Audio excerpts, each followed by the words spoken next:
Tension vraiment eza makasi.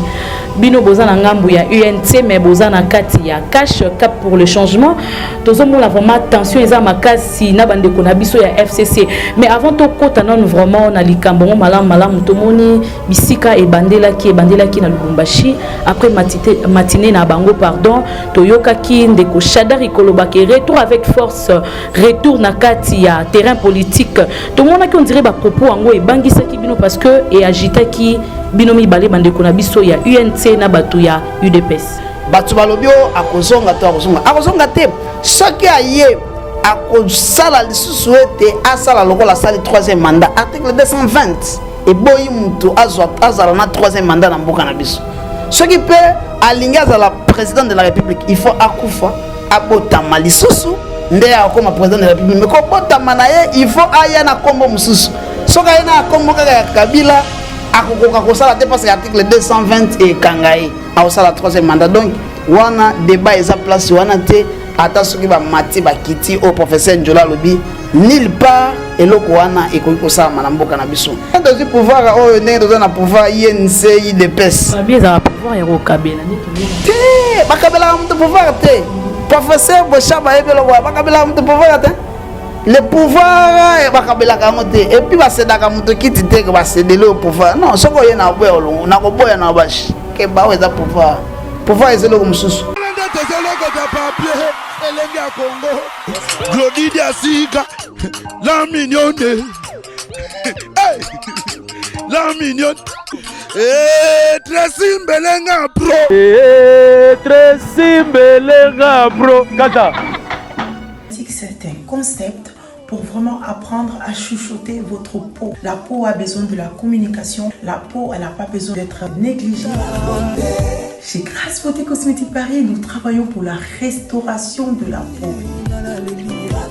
Nous sommes là, on confectionne des produits cosmétiques pour la peau mate, la peau métisse, pour les enfants, pour les hommes, pour les femmes, aussi pour les femmes enceintes. Quand vous arrivez chez Grasse Beauté Cosmétique Paris, posez vos bagages. On s'occupe de tout, on s'occupe de la restauration, on s'occupe de comment vous allez communiquer avec votre peau en toute sérénité. Une plante verte d'Amazonia. Si vous avez des soucis de votre peau, vous voulez une meilleure retraite pour votre peau, vous voulez avoir le langage de la peau, venez chez Grasse Beauté Cosmétique Paris. N'hésitez pas, contactez-nous sur notre WhatsApp au 0033 6 23 22 73. Toute l'équipe Grasse Beauté sera à votre site.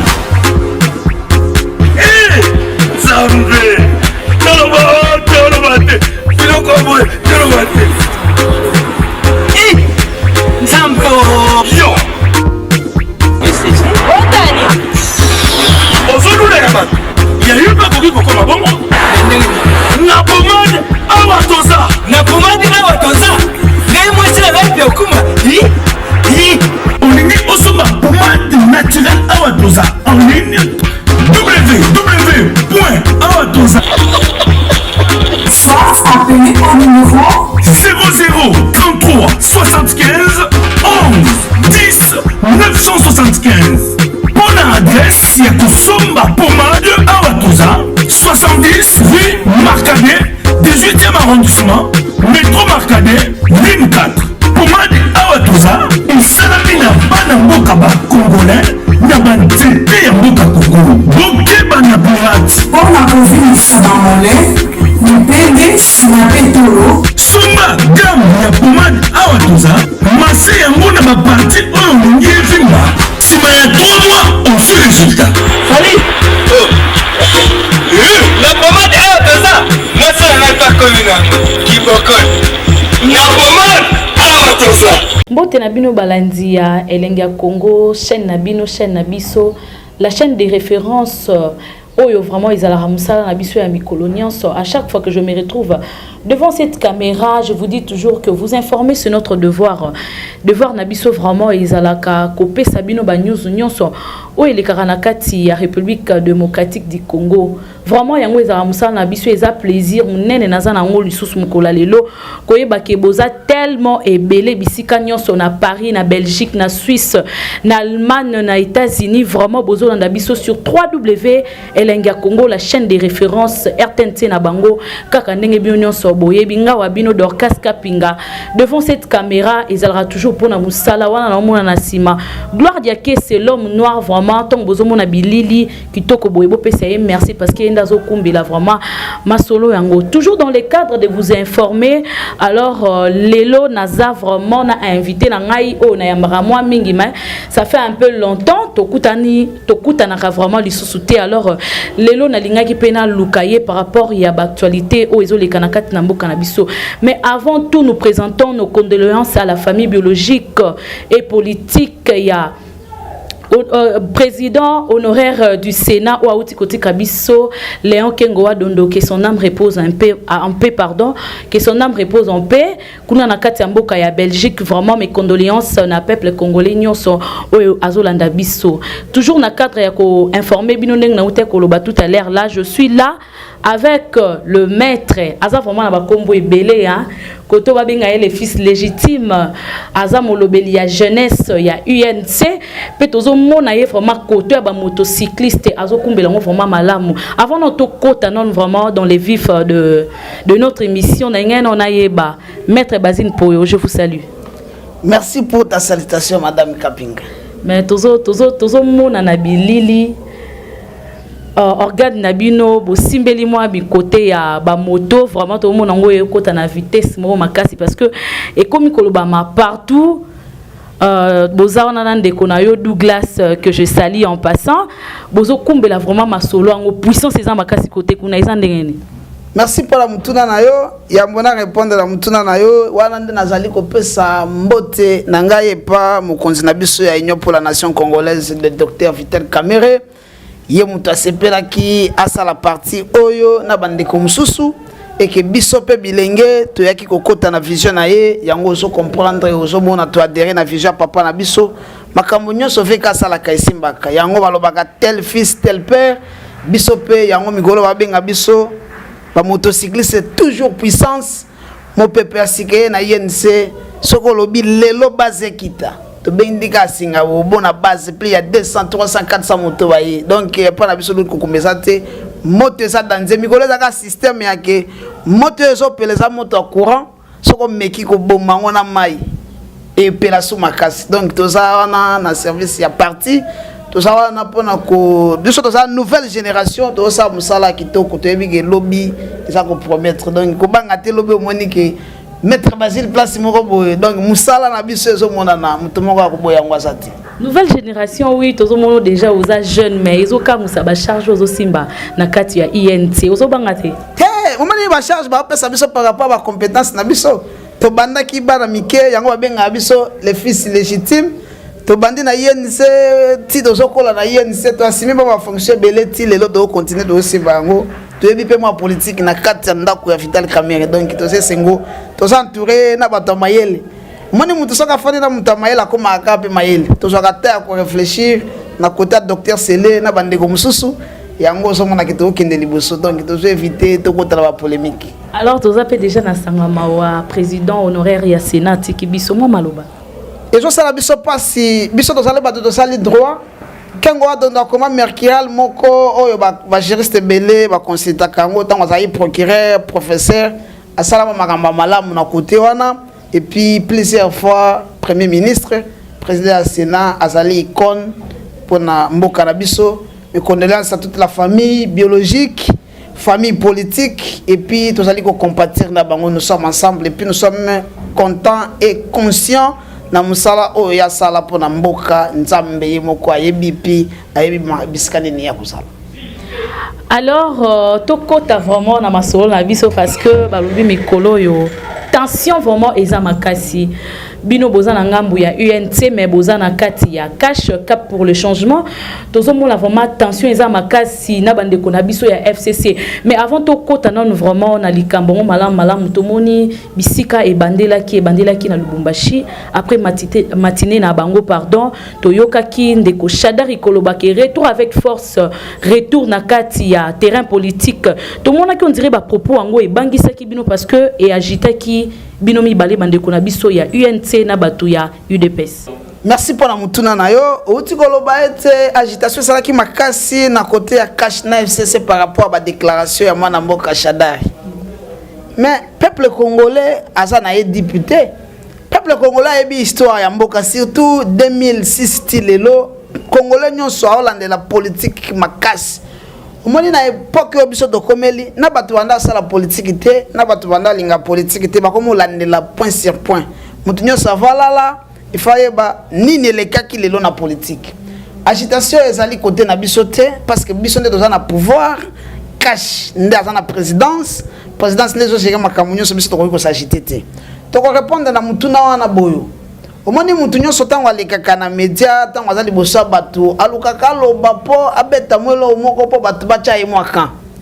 Bacha ye mwaka baloba ke no mutu te la loba ke loko.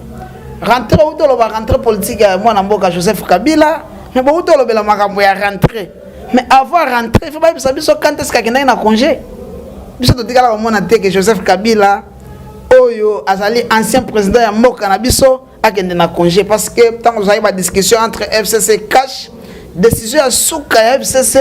et Bandaï Goutana, et par M. Kabila, le sénateur Kabila. La décision à Banda ou dépanner. Tant que vous avez décidé pour les locaux Songola, dans un congé. Atikala okene na congété donc retour na épée ezate parce que ata na scène politique yango biso tozali na biso à l'aise premier sati eloko mususu oyo batu fo baye balobi retour na ye akozonga to akozonga te wana ezali question ya droit na question oyo nazo senga na bandeko na biso omoni biso tango tosali droit eza samba munene ezalaka na ba chambre mutu nyonso asepela kosimba chambre moko ba civiliste bazali ba pénaliste bazali ba constitutionnaliste bazali et puis ba mususu pe bazamandam na ba question o etali mambo ya constitution il fallait koyoka nde ba juriste et puis ba juriste nyonso te ba constitutionnaliste ngai awa nde nazoyebisa bandeko na biso nazali na professeur Mbata apesanga cours na Inikin nazali na professeur Sambo apesanga cours na Inikin nazali na professeur Njoli et puis nazali na professeur Bouchab apesanga cours na Inikin. Et puis, le professeur, on a tangué ou on a constitutionnaliste. Sur ce point, il faut bangonde, il faut baloba. Mais la question, on a professeur Mbata lobi yango que o mata o kita Kabila ko sera sous candidaté conformément à la constitution. Article 70 et lobi mo konzambo ka sana mandat na ye moko akosala yango 2 fois à 5 ans et sili akei na ye akosonga sous te. Article 104 alinéa 6 et lobi mo konzambo ka o azalaki eli soki mandat na ye sili a commis sénateur à vie donc sénateur à vie wana ezali intuitive personnel mandat wana eza na nzoto na ye moya longola eza te lokola eza lokola obotami bapesi yo personnalité juridique donc ekokufa te eza na yo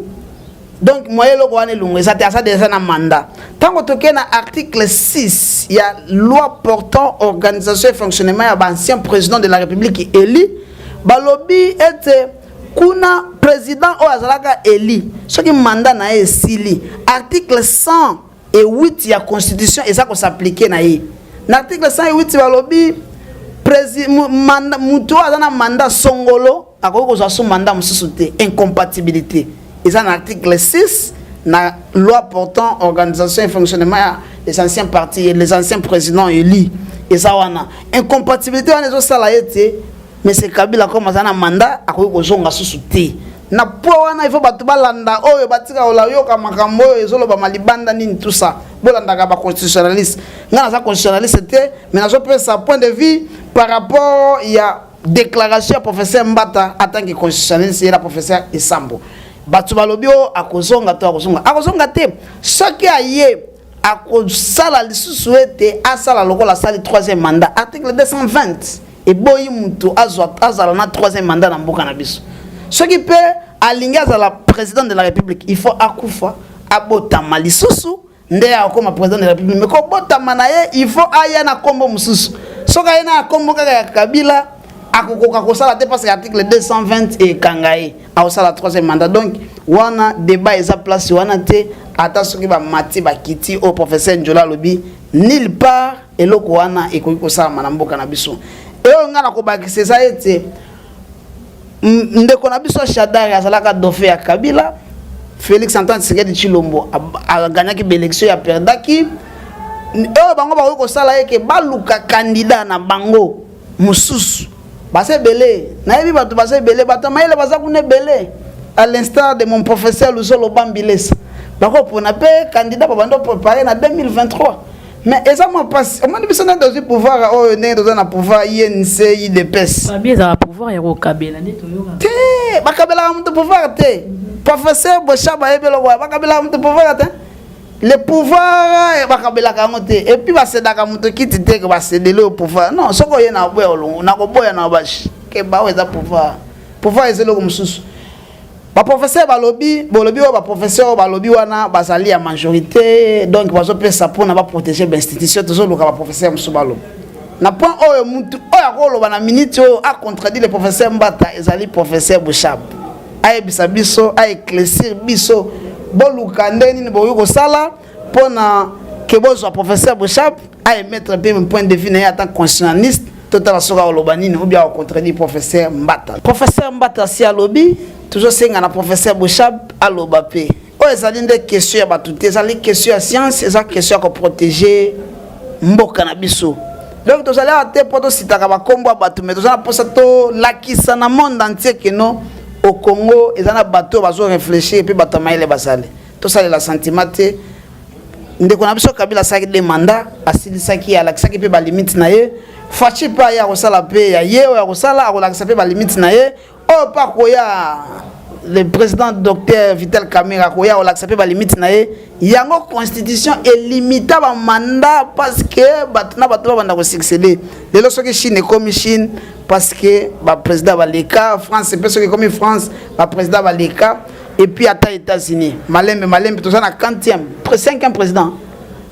toujours que malembe titre comme on a 10e président pour comprendre que nous RDC quand on a 5e président avant de comme on a 6e président RDC comme na yango logo la France comme logo la Brésil ndenge mo konsina biso ya INC alobaka. Alors, Maître Basile, parlons un peu des accrochages au Salema na ngambu na biso IDPS pe na ngambu na biso ya bandeko ya FCC toujours kabazolo ba immaturité politique, amateurisme. Moi je voulais vous poser une question par rapport il y a 18 ans au bandeko na biso ya PPRD basali est-ce que les loto kolo ba ke bandeko wana baza na leçon moko ba kopesa pe na ngambu na bino e ko aider bino bo progresser. Omoni les sommes d'opesaka mutoka les sommes mutoka na mbo na mukili azalaka te pa nzambe place onga na zala mo ba fai yo ko ko bakisa o utikolo ba que non accrochage entre IDPS non entre les caches et le FCC les caches bino na marambo na mo net bozonga sima tozonga sima te non les caches la tolobi boyo les caches c'est les regroupements politiques o ebimisi mo konzamboka ko bona Félix Antoine Tshisekedi Tshilombo les caches ne quand et comment cache botami tango bandeko na biso Moïse Katumbi na Jean-Pierre Mbemba basali monstre na bango pour que va déstabiliser mboka ba misali biso monstre fayulu babulaki que non ba ko déstabiliser Félix na ndeko na biso Vital Kamerhe mais le pacificateur mais c'est le Google afandi atali balobi ndenge ba mi bale ba pensani ba koyoka na te ba sa ni TV ka lobi non ngai naza homme d'état et homme d'état il doit prendre une décision aux hommes ma battu liboso accepta qui qu'on s'incliner pour honorer mémoire il y a docteur Etienne Tshisekedi a chaki ba qualité na union solibanda alongola kango puis andimi ko soutenir moi na ye et puis toke na ba élection to gagner yango nde cache botamaki INC UDPS mais to mona bino les 12 bosala ke lo mais ce que ba sala quand même manifestation est-ce que soko za na manif wana na ebite soko banda ko tala carte ya mutuna mutu ke o ya za IDPS ya za INC to bi cache na ko betelo histoire ya le 12 novembre e banda ki awa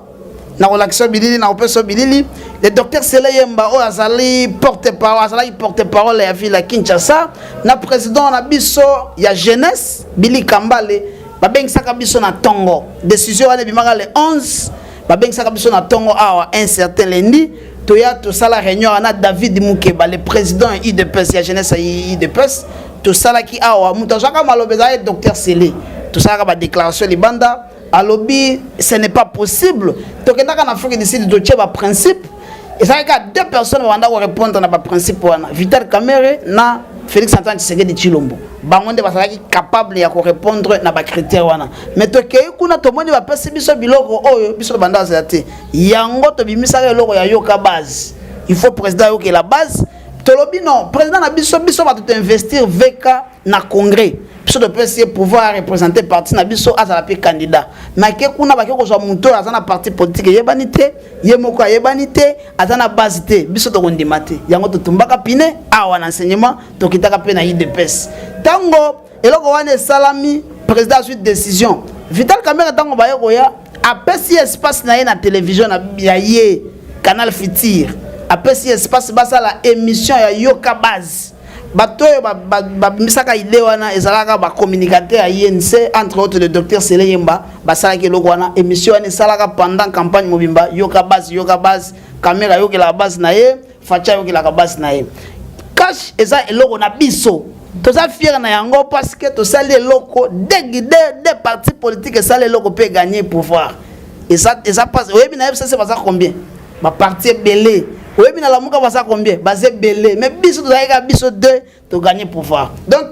boti kako luka sala ce qui ndenge nini ce qui non. Cache ça bon na biso. Donc biso na IDPS to zawana. Et puis to lobi boyo. Si on peut parler de moi l'immaturité politique, n'a pas sur quel point parce que la politique c'est la politique est dynamique et puis ça va méandre belé. Façon yo zo monelango yango biso pe zo monelango te. Donc soko lingi yo faire gobe biso oyo sana ngona mutu na yo. Et simba te peuple congolais yebe loko moko que position oyo batu tel bazo zo eza peuple te. Position tel batu bazo eza position peuple. Position cash azu eza position peuple. Quand on ba cash to mona IDPS to zo mona INC. Biso to ko ndima ata mukolo moko te. Mutu akende ko sakana na président na biso oyo azalaki élu grâce à cash. Non wana toza d'accord na yango te. Soki bolingi biso to simba bino te, bo simba pe président na biso te. Aza président ya batu nyonso, mais azalaki élu na regroupement ya cash. Cap pour le changement ya Vital Kamerhe na Félix Antoine Tshisekedi Tshilombo. Wana toza clair sur ce point. Et puis olobi mukolo wana mona ete mukolo wana soko tali bien, eko tali bilili o mona ke drapeau INC pe paki. Mais awa pe na niveau ya interfédéral na biso ba konzi na biso ebele baza libanda ya mboka mingi pe ba komi ba ministre tout ça dans moment ya transition mais awa tout ça qui ba émission to betaki historique ndenge nini caché botamaki soko tali na bilili o interroger banal o comprendre que tout ça est clair oh il faut ba simba INC soutient à soutenir président de la République Tina Souka aza président azaki elina cash biso tozali na cash tokondima ata mukolo moko te bato basakala na président. Mais par rapport ya coalition na bino na FCC na ndenge tozo monela marambo ezokendela déséquilibre ezokota moi mimi est-ce que et toza ko espérer que libala o eko continuer parce que baba libala ya ange na sa omoni bato baso linga comprendre te bato il faut pas comprendre que non FCC cash ce qui toza wana eza na volonté ya constitution. Et c'est la volonté ya mutute c'est la volonté constitutionnelle et kufate omoni papa soka boti bana mususu bazalaka moi tribulent mususu bazalaka moi doux mais wana ne salaka te que non papa zala papa te papa na biso kombo na Félix Antoine Tshisekedi Tshilombo yenda sali patron ya FCC yenda sali patron ya cash wana déjà clair sur ce point le patron du FCC cash c'est le président de la République. Pourquoi? C'est parce que c'est lui qui signe des ordonnances. Pourquoi? C'est parce que c'est lui qui représente la République démocratique du Congo. Pourquoi? C'est parce que c'est lui qui prend la dernière décision sur notre pays. Et partout il passe dans les tapis rouges. Sans lui, ça ne peut pas passer. Sans lui, ça ne peut pas évoluer. Donc, Batouba, ça la calme. Toujours, il bango. base à la calme. Le président est le président de tout le monde, mais il sort dans une famille. Famille où on a comme on a cash ezali INC, IDPS, tozali ensemble et puis tozali wala pour protéger pouvoir na biso de protéger ngoti na souka. Libala na biso ezali na ko yebisa o ke no ozala calme et na ko linga tena bimisa makambo oyo na caméra to so la ngata après caméra mais bosa na bino calme et ça makambo yaka ezo lekana yango to sengi batu balanda o biso do sala et puis position biso do position ya peuple. La position à Moutoussongo, la position à peuple. Vous la calme, to kende liboso, botale la présidente de la République a yébé le roseau sala. Azawa n'a pas d'intérêt à peuple congolais. Alors, nous tendons déjà vers la fin de notre émission. Deko Basile, une dernière question. To monaki, mon amboka Martin Fayulu Loba était il faut que la transition il y a 18 mois et puis à Sengaki li sous dialogue inter-congolo et Kosangisa bino nyonso pendant ces 18 mois et puis pendant dialogue wana bo réfléchir sur la sécurité à l'est et puis abimisa ki moi ba point belé il faut bo fan de la yango et puis bo réfléchir le colonna yango mais to mona que to mona ndeti marambo yango cash FCC on dirait bo betango kara mambo dialogue mais na kotuna ndeko langa Fayulu ce ka za entouré na ba nature juridique il y a proposition na ezanine il fallait pas penser biso nature juridique il y a proposition na et puis na websa bandeko nyonso ke crise za na RDCT crise ndenge za bo crise za te crise za ya nini so yi crise za il faut pas biso crise wana tozolinga to traiter crise moko boy vous comprendre il faut ça clair et puis le loko wana to sala ezali et que ndenge za wana crise za te et puis importance ya dialogue za te bon dialogue na convoqué yango et qu'on l'a convoqué par ordonnance présidentielle et ça l'a convoqué par arrêté ministériel et ça l'a convoqué par une décision au Parlement.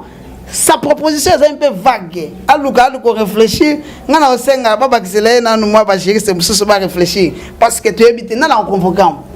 Parce que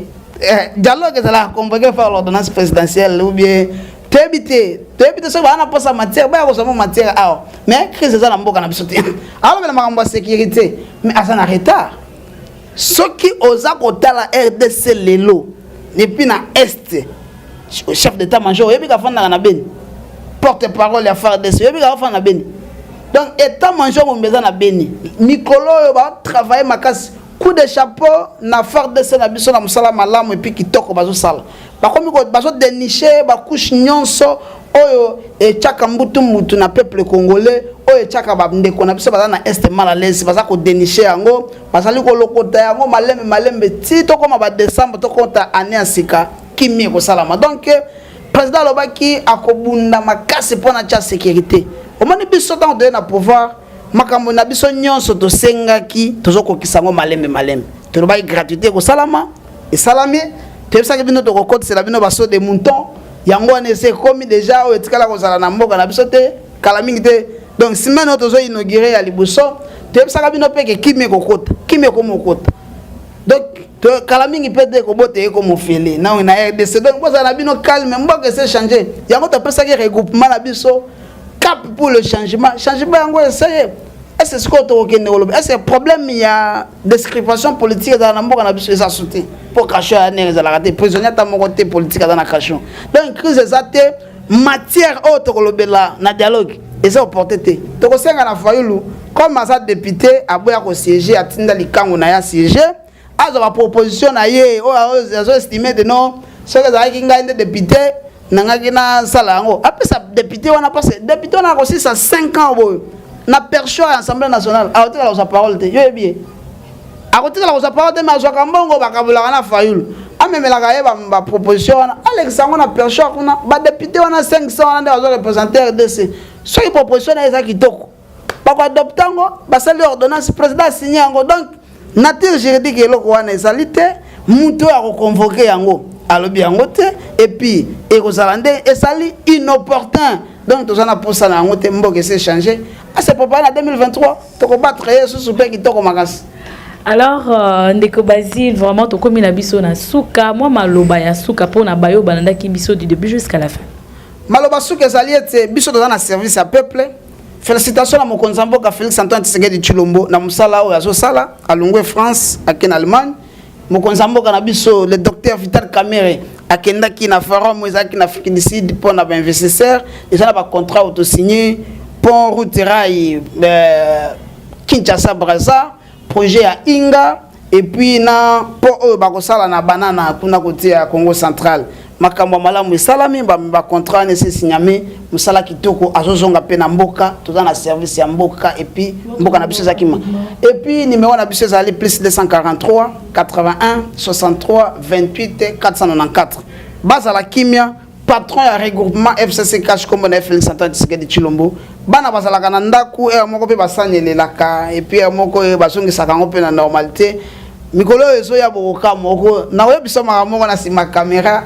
tozali na biso kimia toza pe à l'aise pouvoir eza côté na biso to kenna ngoti na suko to bale kota na jaba to moko boyo so kenelini mais cash c'est INC UDPS nous avons une même proposition une même position et nous soutenons le président de la République jusqu'au bout. Et voilà, nous sommes arrivés pratiquement à la fin de notre émission. C'était là le maître Basile Poyo, porte-parole, il y a UNCP, porte-parole, il y a motocycliste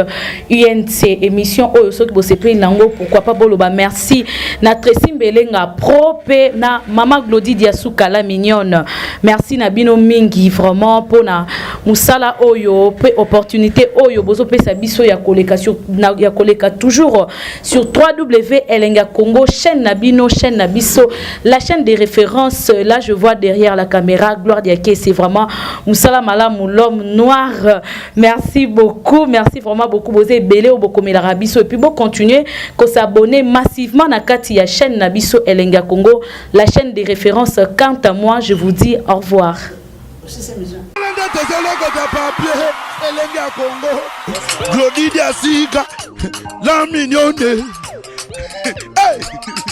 La mignonne. Tracy Mbelenga Pro. Tracy Mbelenga Pro. Kata.